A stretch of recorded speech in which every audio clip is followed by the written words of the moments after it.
કચ્છ શ્રી નરનારાયણ યુવતી મંડળ તથા યુવક મંડળ બધાને અમારા ઘણા ઘણા જય સ્વામિનારાયણ।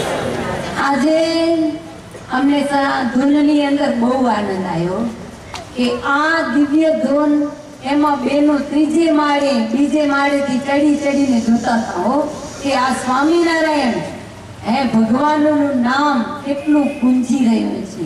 એ વળી વહેલી સવારમાં જે કામ થાય ને એ આખો દિવસ સફળ જાય।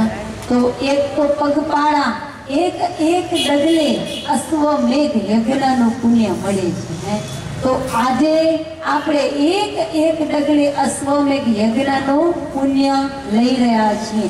ત્યારે પાંડવોએ યજ્ઞ કર્યો ને ત્યારે યજ્ઞની અંદર એને યજ્ઞ પૂરો નતો થતો ત્યારે 5 પાંડવો દુર્વાસા ઋષિ પાસે ગયા। ઋષિને વાત કરી કે અમારું યજ્ઞ ગુરુદેવ તમે પધારો તો પૂર્ણાહુતિ થાય। ગુરુજી કે હું આવું તો ખરો પણ તમે મને આપશો શું? ઈ કે તમે માંગો ઈ આપી કે મને યજ્ઞનું પુણ્ય આપો।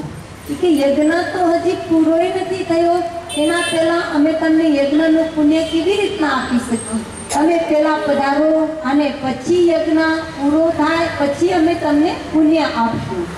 તો ઋષિ કે ના એમ નહીં, પહેલા પુણ્ય આપો। તો 5 પાંડવો એ પુણ્ય ન આપી શક્યા અને પાંડવો ઘરે ગયા। ત્યાં જઈને ચિંતા થઈ હવે શું કરશું, યજ્ઞ કેવી રીતના પૂર્ણાહુતિ કરવી? ત્યારે દ્રૌપદીજી વિચાર કર્યો કે પતિદેવ તમે કેમ આટલા દુઃખી થાઓ છો, શું કારણ છે? એ કે દેવી બીજું તો કારણ કાંઈ નથી પણ ગુરુ આવતા નથી ને યજ્ઞ પૂરો થતો નથી। કે તમે લેવા નતા ગયા? કે લેવા તો ગયા પણ એને યજ્ઞનું પુણ્ય માંગ્યું, હવે યજ્ઞ પૂરો નથી થયો એના પહેલા પુણ્ય કેમ આપવું? ત્યારે દ્રૌપદીજી કીધું કે મને આજ્ઞા આપો તો હું હમણાં જ ગુરુજીને લઈ આવું। લેવા માટે દ્રૌપદીજી ગયા।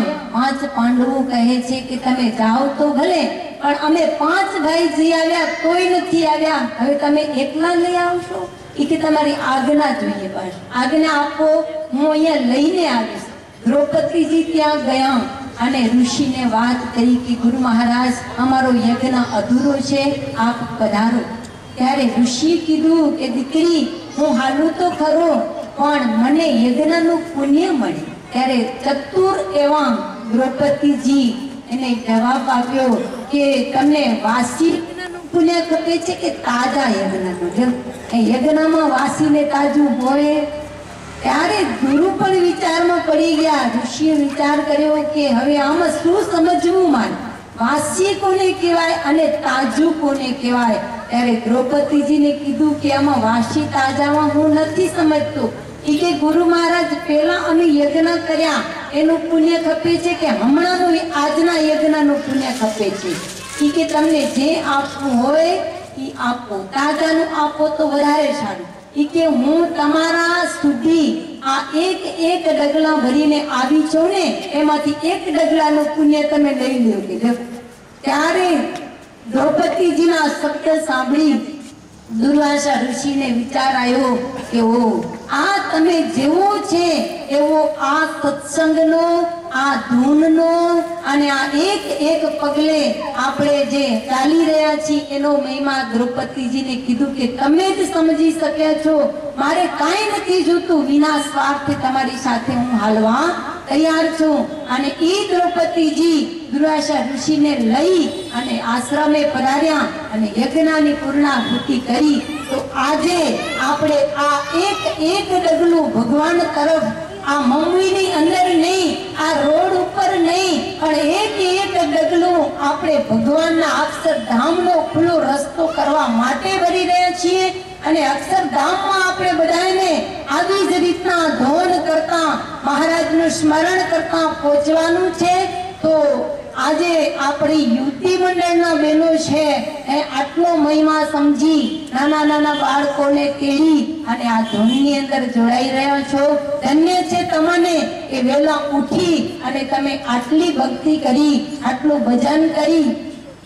તમારું વ્યવહારનું કામ આડંડું કરી અને આ ધૂનની અંદર પધારી રહ્યા છો. હવે આપણી પાસે સમય ઘણો નીકળી ગયો છે અને થોડાક જ દિવસો બાકી છે. થોડાક દિવસમાં ઘણી કમાણી કરી અને આવવાનું છે. હવે કાલે બધા એક એક બહેનો એક એક બીજા જોડીને લઈ આવજો એટલે ડબલ પ્રભાત ફેરી આપણી થઈ જાય. એટલે બધાને જય સ્વામિનારાયણ. સ્વામિનારાયણ.